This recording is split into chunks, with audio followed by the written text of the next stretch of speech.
Yo siempre creí que el matrimonio de Rafael era el faro inquebrantable de toda familia decente, hasta que su mano rozó la mía en esa barbacoa y el mundo se incendió en un susurro de pecado. Aquel toque no fue accidental, fue una confesión muda que me arrastró al abismo de sus ojos, revelando que el hombre perfecto que todos adoraban era un prisionero de su propia piel. Y yo, Fernando, el chico callado que fingía ser invisible, me convertí en el detonante de una verdad que destrozaría no solo su hogar, sino el mío propio. Me llamo Fernando, tengo 28 años y vivo en Lugo, esa ciudad gallega donde el Miño serpentea como un secreto mal guardado entre murallas romanas que aún susurran ecos de batallas olvidadas. Lugo no es Madrid ni Barcelona, es un lugar de nieblas matutinas que se pegan a la piel como remordimientos, de plazas empedradas donde los vecinos se miran de reojo y juzgan con la sutileza de un cuchillo romo. Crecí en un barrio obrero, hijo de un mecánico que me enseñó a reparar motores pero no a reparar el vacío que me carcomía por dentro.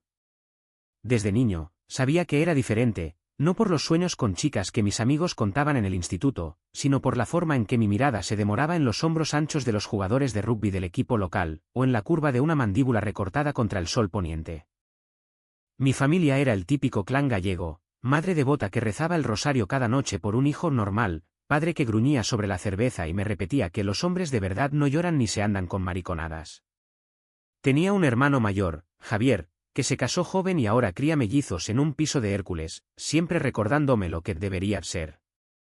Yo, en cambio, trabajaba como profesor de historia en un instituto público, corrigiendo exámenes sobre la Reconquista mientras ocultaba mi propia conquista interna, la de aceptarme como gay en un lugar donde serlo era como llevar una cruz de plomo bajo la camisa. No había salidas nocturnas en garitos madrileños para mí, mis citas eran robadas en apps anónimas, borradas al amanecer, porque en Lugo, un escándalo como ese te marca para siempre. Todo cambió el verano pasado, cuando mi amigo Pablo me invitó a la barbacoa familiar en la casa de sus padres, en las afueras de Lugo, cerca del monte de San Froilán. Pablo era mi ancla, compañero de facultad, heterosexual empedernido, con una novia que lo mimaba como a un rey. Su familia era la envidia de todos, el padre, un veterinario jubilado que contaba chistes verdes, la madre, maestra de primaria con manos que olían a pan recién horneado, y luego estaba Rafael, el tío de Pablo. Rafael tenía 45 años, casado con Elena desde hacía 20, padre de 2 adolescentes que lo idolatraban. Era el tipo de hombre que Lugo veneraba, alto, con el pelo entrecano peinado hacia atrás, ojos verdes que parecían tallados en esmeraldas del Miño, y una risa que retumbaba como truenos lejanos. Trabajaba como ingeniero en una empresa de energías renovables, siempre con la camisa arremangada mostrando antebrazos veteados de venas como ríos caudalosos. Elena era su complemento perfecto, rubia, risueña, organizadora de fiestas parroquiales. Juntos, eran la postal de la Galicia feliz. Pero yo lo sabía. O al menos, lo intuía desde la primera vez que lo vi, 2 años atrás, en la boda de un primo de Pablo. Aquella noche, mientras bailábamos una hortera Macarena bajo guirnaldas de luces, su mirada se cruzó con la mía un segundo de más. Fue como si el aire se espesara, cargado de un olor a humo y deseo reprimido.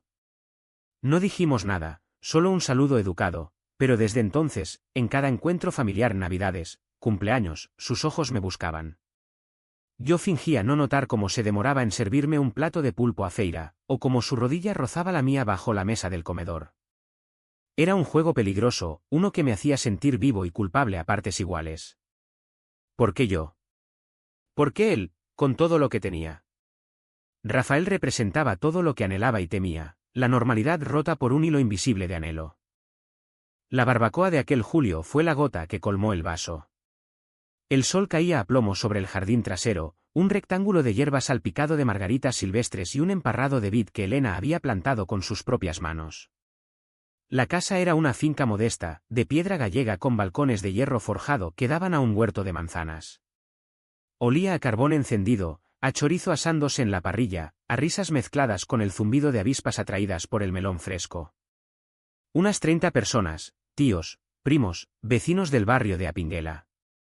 Los niños correteaban con pistolas de agua, empapando vestidos floreados, los hombres se agrupaban alrededor de la cerveza fría, debatiendo sobre el Lugo CF y la última tormenta que había inundado los campos de maíz. Yo llegué tarde, con una botella de albariño bajo el brazo como excusa por mi demora. Pablo me abrazó con palmadas en la espalda, oliendo a protector solar y a esa colonia barata que usaba desde la universidad. Fer, coño, al fin. Ven, que mi tío Rafa está preguntando por ti. Dice que eres el único que entiende de historia gallega de verdad. Su tono era ligero, inocente, y me revolvió el pelo como si fuéramos críos. Me guió entre la multitud, pasando por Elena, que me plantó 2 besos en las mejillas y me tendió un plato de empanada de zamburiñas. Come, Fernando, que estás flaco como un galgo. No te cuida nadie en esa casa tuya. Su preocupación era genuina, maternal, y me hizo tragar saliva. Si supiera. Rafael estaba junto a la parrilla, volteando costillas con unas pinzas que manejaba con la precisión de un cirujano. Sudaba bajo una camiseta polo azul que se pegaba a su torso, delineando músculos que el tiempo había endurecido en lugar de ablandar. Cuando me vio, su sonrisa se ensanchó, pero sus ojos. Dios, sus ojos se oscurecieron como el niño en tormenta. Fernando, el historiador errante. Siéntate, hombre, que te guardé lo mejor. Me indicó una silla plegable a su lado, apartando con el pie una caja de herramientas para hacerme espacio. El gesto era casual, pero su rodilla rozó la mía al sentarme, un contacto eléctrico que me erizó la piel. La tarde transcurrió en un torbellino de charlas triviales. Hablamos de la muralla de Lugo, de cómo los romanos la construyeron para defenderse de celtas furiosos, y Rafaela sentía con esa intensidad suya, como si cada palabra mía fuera un mapa a un tesoro enterrado. Tú entiendes de ruinas, Fer, me dijo en voz baja mientras los demás se distraían con un partido de fútbol en la tele portátil. De cómo algo antiguo puede seguir latiendo bajo la tierra. Su aliento olía a vino tinto y a algo más prohibido, y por un instante, su mano se posó en mi antebrazo, dedos callosos trazando una línea invisible que me quemó como brasa. Intenté reírme, disimular, pero el corazón me martilleaba contra las costillas. Miré alrededor. Pablo lanzaba un frisbee con sus primos, Elena cortaba sandía en rodajas jugosas, riendo con una tía sobre recetas de caldo gallego. Todo era perfecto, idílico, y sin embargo, en ese jardín soleado, una grieta se abría. Rafael no retiró la mano de inmediato, la dejó allí, un segundo eterno, y en su mirada vi el abismo, el hombre casado, el padre ejemplar, suplicando en silencio por un salvavidas que yo no podía lanzar sin ahogarnos a ambos. Aquella noche, al volver a mi piso en el casco viejo, con el eco de las risas aún zumbándome en los oídos, no pude dormir. Me tumbé en la cama, mirando el techo agrietado que goteaba en invierno, y reviví el roce una y otra vez. ¿Era real? ¿O solo mi imaginación, esa bestia hambrienta que devoraba migajas de afecto? En Lugo, el amor como el nuestro no existía, era un rumor, un susurro en los confesionarios de la catedral, un escándalo que terminaba en portadas de La Voz de Galicia. Pero Rafael. Él era el epicentro de mi tormenta personal. Desde esa barbacoa, los encuentros se volvieron inevitables. Una llamada, casual, para pedir consejo sobre un libro de historia, una invitación a arreglar su viejo Seat en el garaje, donde sus manos rozaban las mías al pasar herramientas. Cada vez, el silencio entre nosotros se cargaba de palabras no dichas, de un deseo que nos asfixiaba como la humedad gallega. Y mientras tanto, la vida seguía su curso cruel. Elena planeaba una comunión para su hija menor, invitándome como el amigo de la familia. Pablo me contaba confidencias sobre su ruptura con la novia, ajeno a cómo yo luchaba por no confesarle que su tío era el fantasma que me perseguía en sueños. Mi propia familia me presionaba, Fernando, ¿cuándo vas a sentar la cabeza? Hay una chica en la oficina del banco, maja, de buena familia. Cada cena dominical en su casa, con el olor a lacón con grelos y el tintineo de cubiertos, era una puñalada. Me sentía como un traidor, no solo a ellos, sino a mí mismo. ¿Cuánto tiempo más podía fingir? El peso de lo no dicho me aplastaba, noche tras noche, hasta que el espejo del baño reflejaba un rostro demacrado, ojos hundidos como pozos de Lugo.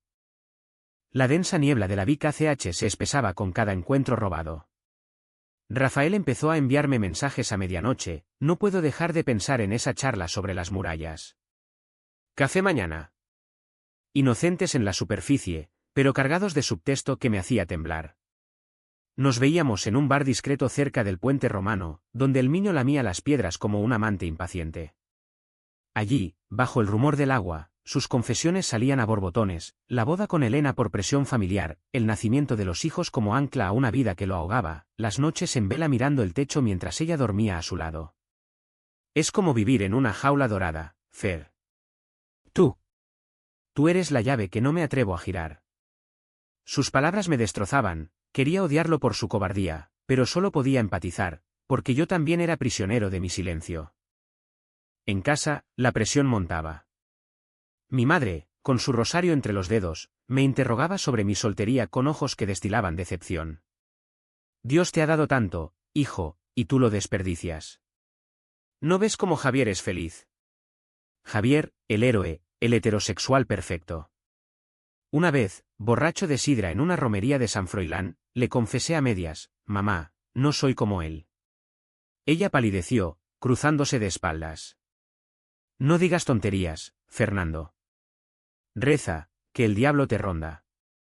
Aquella noche, sollocé en el baño, el agua del grifo ahogando mis gemidos, sintiendo como el rechazo me excavaba un vacío en el pecho. Con Rafael, la tensión escalaba en espiral. Un atardecer en su garaje, mientras revisábamos el motor, su mano se deslizó por mi nuca, atrayéndome en un beso que sabía a desesperación y a humo de barbacoa.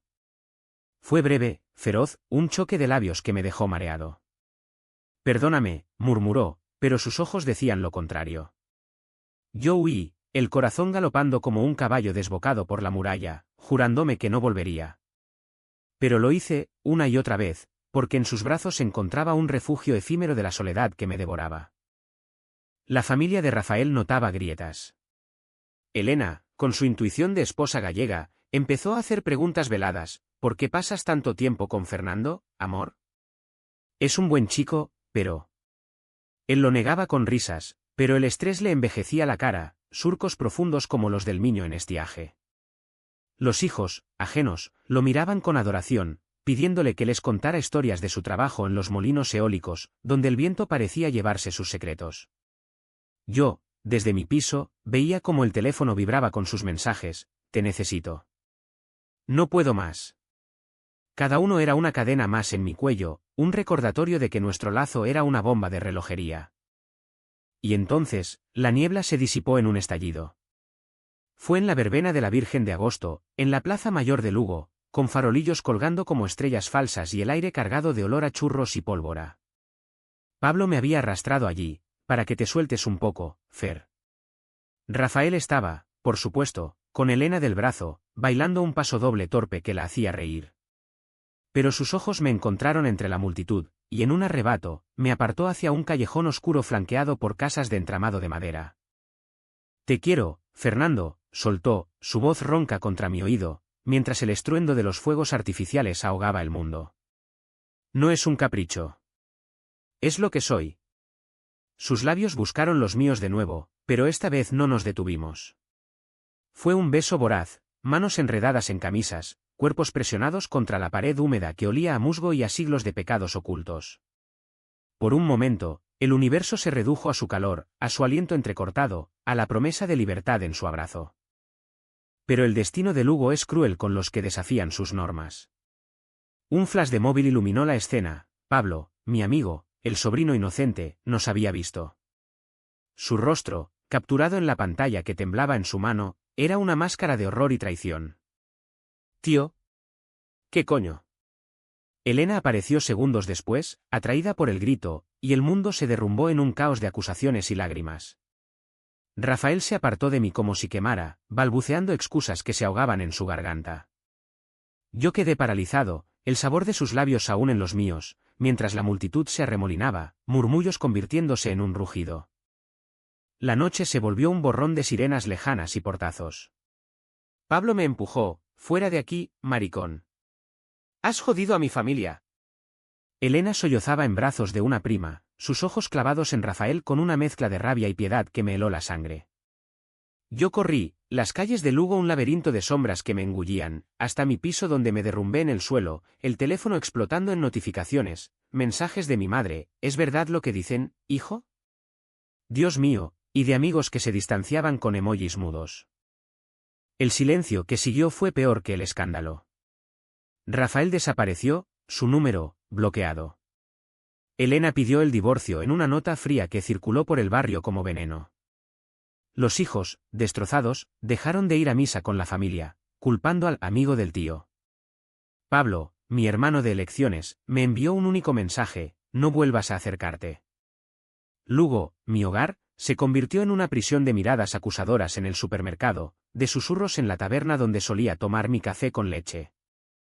Mi trabajo se volvió un infierno, padres de alumnos retirando a sus hijos, el director sugiriendo un permiso con tono paternalista.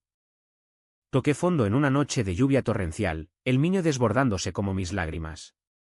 Me miré en el espejo roto del baño, había lanzado una botella contra él en un arrebato, y vino al profesor, no al amante fugaz, sino a un hombre hecho trizas.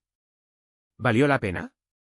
El deseo por Rafael, ese fuego prohibido, me había consumido, dejando cenizas. Lloré hasta que no quedó nada, solo un vacío sordo, una parálisis que me clavaba al suelo. No comía, no dormía, el mundo era un eco distante, y yo, un fantasma en mi propia vida. Pero en esa oscuridad, algo se agitó. Una llamada inesperada, de un número desconocido, era Javier, mi hermano, el que nunca había entendido. Fer, baja a casa. Mamá está mal, pero... Yo lo sé todo. Ven. No era perdón, no aún, era un puente frágil sobre el abismo. Fui, temblando bajo la lluvia que lavaba las calles de Lugo como lágrimas divinas. El clímax no llegó con gritos ni con violencia, sino en el silencio de una cocina familiar, la misma donde mi madre había servido la con por años. Estaba allí, con Javier a su lado, el rosario olvidado en la mesa. Rafael había llamado esa mañana, confesándolo todo a Elena en una carta que ella quemó sin leer. Se va a Santiago, a empezar de cero, dijo Javier, su voz quebrada. Dice que te quiere, Fer. ¿Que lo siente? Yo no respondí al principio. El aire olía a café quemado, a pan viejo, a la vida que se desmoronaba. Luego, las palabras brotaron, no como un torrente, sino como un río calmado: no lo quiero de vuelta. Quiero ser libre. Por primera vez. Mi madre levantó la vista, ojos enrojecidos, y por un instante, vi no juicio, sino comprensión. Hijo, ¿por qué no lo dijiste antes? Lágrimas rodaron por su mejilla, y ella extendió la mano. La tomé, un gesto simple que rompió el dique. Hablamos hasta el amanecer, de mis miedos, de sus expectativas, de cómo el amor, en Lugo o en cualquier parte, no encaja en moldes romanos. Rafael pagó su precio en soledad. Oí que Elena se quedó con la casa, los niños lo visitaban a regañadientes en un piso alquilado en la periferia. Él intentaba reconstruir, trabajando en un proyecto eólico en las Rías Baixas, pero las sombras lo seguían: divorcio caro, familia fracturada, el peso de una verdad tardía. No lo busqué, el fuego que nos unió nos había marcado a ambos, pero yo elegí no avivar las brasas. La sanación fue lenta, como el niño que se calma tras la riada. Empecé terapia en un centro de A Coruña, viajes mensuales que me sacaban de la asfixia luguesa. Allí, conocí a otros como yo, un profesor de arte que pintaba murales queer en las paredes de la ciudad, un activista que organizaba marchas del orgullo en plazas que antes ignoraban nuestra existencia. Volví a Lugo cambiado, no entero, pero con grietas que dejaban pasar luz. Mi madre, en un gesto de redención, colgó una bandera arcoíris en el balcón durante el orgullo local, pequeña, discreta, pero allí estaba. Javier me presentó a su amigo David, un tipo de Vigo con risa contagiosa y ojos que no juzgaban. No fue amor a primera vista, fue un comienzo: charlas sobre fútbol y libros, manos que se rozaban sin miedo. Enseñé de nuevo, pero ahora mis clases sobre historia incluían voces marginadas, los marineros gallegos que amaban en secreto en las tabernas del siglo XIX, las murallas que protegían no solo ciudades, sino identidades frágiles. Los alumnos notaban el cambio. Un chico tímido con mirada huidiza, se acercó después de clase. Señor, ¿es verdad lo que dicen de usted? Sonreí, por primera vez sin vergüenza. Sí, y estoy orgulloso. Rafael reapareció una vez, en una feria de San Froilán, cruzándonos en la plaza bajo los farolillos. Estaba más delgado, el pelo más gris, pero sus ojos aún verdes como el río. Fer, empezó, pero yo levanté la mano. Vive tu verdad, Rafael. Yo vivo la mía. No hubo abrazo, solo un asentimiento, y él se alejó entre la multitud, una silueta disolviéndose en la niebla. Hoy, camino por la muralla de Lugo al atardecer, el sol tiñendo las piedras de oro líquido, Y me pregunto si las ruinas que tanto amo no son, al fin y al cabo, metáforas de nosotros, rotas, pero eternas. El Miño fluye abajo, indiferente, llevando secretos al mar.